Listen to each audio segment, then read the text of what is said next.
On the day they were beating me, they still went in my clinic, collected some medication, and they brought it to me with my hand here, almost paralyzed, holding it like this.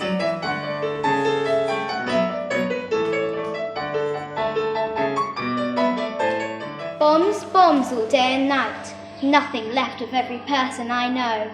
Grab everything that's left, of my home, of my house, of the things I love the best. As for me, I'm still going.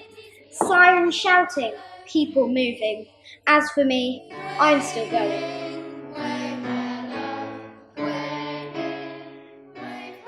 People we see have fled death and persecution. They have seen relatives killed, and the choice that they have made is the choice between life and death. And therefore, to say that refugees ought not to come here, or ought not to be welcome here, or ought to go back home, is making a statement about their right to life. This project was a way of looking more closely at the human question rather than the very generic thing that newspapers do, which is X number of people. It's putting a face, a story to something that's very real. Nobody suddenly wakes up one day, oh, I think I'll go on a really nasty journey and I'll take my children and we'll go across a very difficult sea. Nobody chooses to do that. They do it because they have to do it, because they're desperate. And many of those people, of course, have lost their lives. Art knows no boundaries and has no borders. It is universal. Art can make sense of the world and help us to understand it. The boats here in this installation not only represent trade and travel and exchange of ideas and sharing of culture, but they also commemorate those who have drowned in the Mediterranean. We were working across 3 schools, and we've also been working in Campsfield House, the Immigration Removal Centre. We're working right across the range. The little boy says to Shiva, "You're not coming in. My mother is Bharti." And he went, "What? What are you telling me? My name is Shiva, you can't tell me." If you're telling a story that's fictional, it's at a remove, you can engage with it fully, you can engage with it emotionally, because it isn't actually about you, although it may well be touching on your own experience, and it may have, it may resonate with you. And I think poetry as well does that too. I've been working to some extent with poetry too on this project. My bad memories hit me like a pistol. I travel in a boat, packed to the brim. I think of birds, migrating like me. The chances of me escaping are still very slim, but still, my future I cannot foresee. Even children can take on board these quite difficult concepts, and making the little boxes that they made to put their treasures in, imagining that they were refugees and they were going to take their treasures with them on the journey. The act of making those boxes and decorating them and thinking what they were going to put in them has a very profound effect. They will remember that all their lives. I'm a mammal called a camel and a ship of the desert. One hump or two, Arabian or Bactrian. I've worked with the Oxford Concert Party before. What they do and what they bring out of people, even though they might be in all sorts of extremis, all sorts of difficult circumstances, is both incredibly rewarding for us and also, I think, helps people through very difficult situations.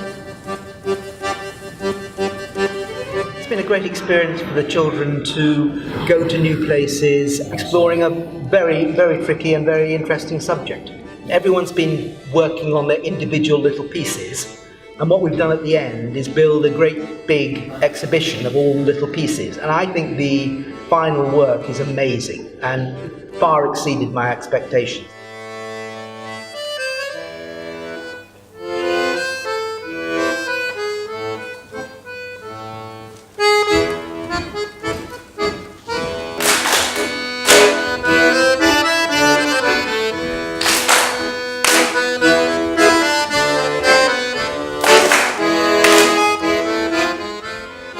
There have been so many lovely moments, but watching them all work together was just remarkable. They were so attentive to each other, they were so respectful, and they just, they just shone.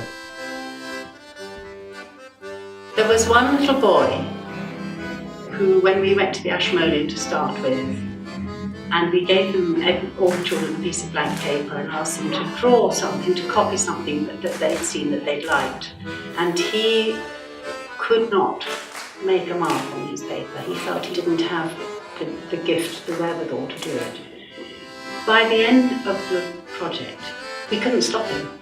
He was producing things like nobody's business, and he really got inspired, and it gave him confidence.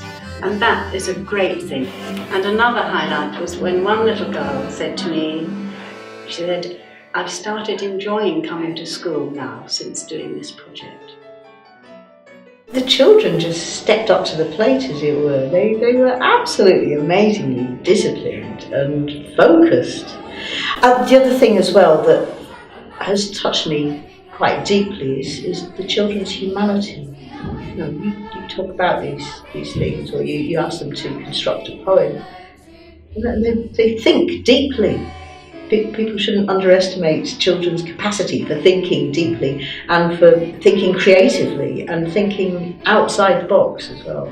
Sirens shouting, people moving, people begging, houses screaming, flames watching. We walk and walk and walk and walk. Life in the wilderness, up and down and all around. Shall we go left? Shall we go right? We walk and walk. It's really, really important that we reach out to everyone's basic humanity and that we share those feelings. And I think those feelings have got submerged, they've got suppressed. And dare I say it, across the water in America, people seem to be encouraged to dismiss refugees as if they're hardly people. And yet, refugees have made America. And to a great extent, they've made our country too. Many died.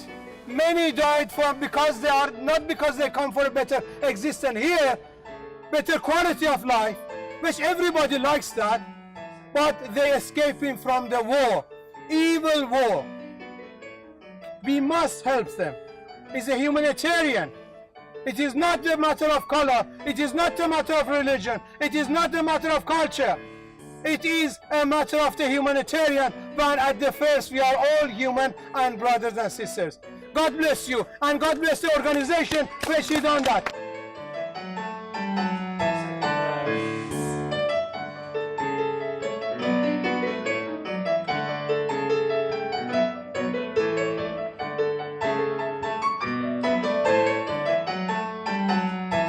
We have a debt of gratitude to the many migrants who have enriched our lives. And so far from being a drain on society, quite the opposite. They're people that we should treasure. The foundation of these children, when they grow up, I'm sure they're going to be much different from the other children outside there who just know nothing else but negative things about other people. These are going to be welcoming people. They are not going to call people names, just as those others are doing. All goes quiet, nothing to hear but. Owls hooting, birds flying by, people strolling by, and destroyed houses. Suddenly I see a person, and she says, "You look tired. Come, I will see what I can find you." Now I've found comfort, my whole life has changed one more time.